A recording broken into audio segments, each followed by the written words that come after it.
All right, so a lot of people were criticizing me about transportation that I use the bike, and people were saying, "Oh, I live pretty far." I'm like, okay, if you live 60 miles away from San Francisco, I get it. It's gonna take you 6 hours. But if you live like 15 to 20 miles away from your job, you could bike there. It will literally take you an hour and 30 depending on your fitness. Seriously. So don't make those excuses unless you're working in construction where you're working more than 8 hours, the sun is hitting you, sunbathing at the same time while you're building a house or buildings, then yeah, I get it. You're gonna be exhausted. I would not recommend you biking because you might get hurt. Especially in these streets in San Francisco, they're very, very, very chaotic here. Where the point where you might get ran over. I only had one incident, thank God, but I'm very vigilant where I look all sides of the roads.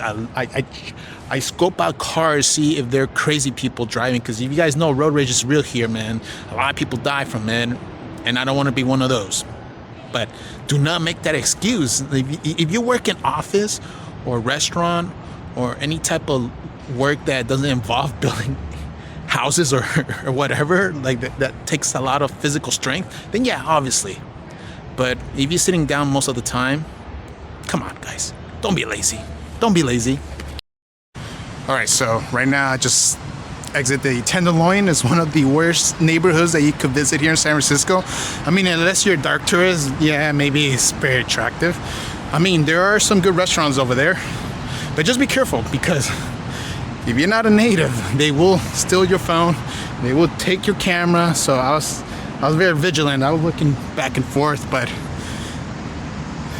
that neighborhood besides 16th and Mission, even the Mission, 24 and 16, those three neighborhoods, they need to be cleaned as soon as possible. Because every time I pass by the Tenderloin, it's just misery, bro. It's like all you see is just homeless people battling with addiction, and I get it, man. It's hard. It's hard fighting a drug or alcohol addiction, which is like very crazy. Like I experienced it with my family members. I see it, but it's not a place to be, man. Over there, I had a friend. He passed away there. Fortunately, he was like in an alley like a couple years back in the Tenderloin, and somehow he just disappeared. They found his body, deceased, and he was a young guy too. And he was telling me about his life.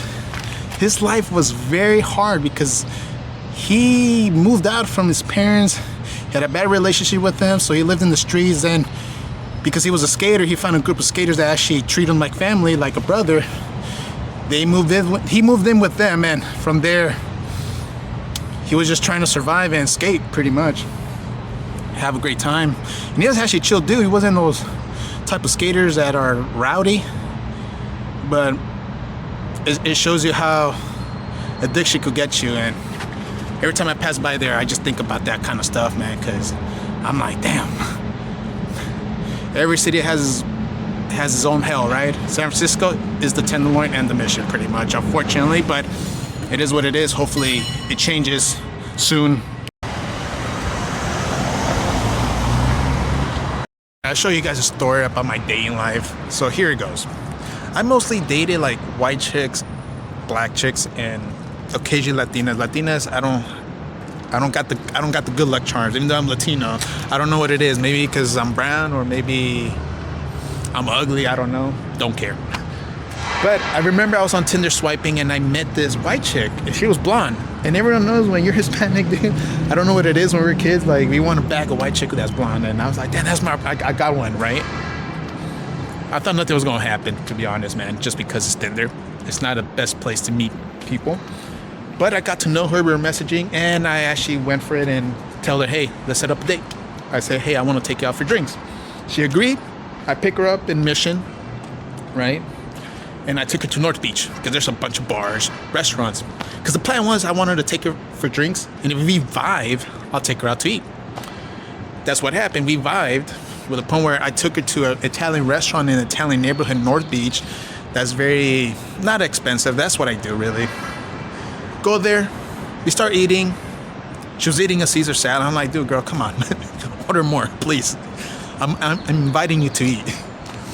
And I remember like we were talking so much, we were vibing so hard with the point where it was like literally 1 a.m. Like I lost track of time, and we were the only people in the restaurant. And I felt bad for the workers. I was like, here's the tip, and we left. But I remember I made a mistake when I dropped her off. There were so many hints of me to actually kiss her and go for it, but your boy was so shy and dumb that I didn't went for it. And I knew when I dropped her off, I knew I lost the opportunity. I don't think she's coming back. And I was like, damn it, dude, I messed up. It is what it is, right? Luckily, thank God, she gave me a second chance. We went on a second day and then third, and then from there I actually went for it. And you guys know the rest. You know, I became a man, and that was when I was young. And I learned so much from that, really. So for now on, like all the dates that I went, there's times where I got rejected when I try and go for the first kiss. And I swear to you guys, the first time, just take it as whatever. Don't get mad, because when you come back, they will grab you, because it happened to me one time. They will grab you and they go for it. They will actually kiss you because you actually passed the test. You weren't salty. That's what the girls check on guys. Because I remember one time I went on a date with a girl, and I actually went for the kiss out of nowhere. She rejected me. She did the little face. And then when I actually went to the bar and actually grabbed drinks, I asked her if you wanted to drink more. She said, yeah. I swear to you guys, she grabbed me from the shirt and she freaking pulled me towards her, and we started making a hardcore. So guys, don't give up. Seriously. It's just a lesson.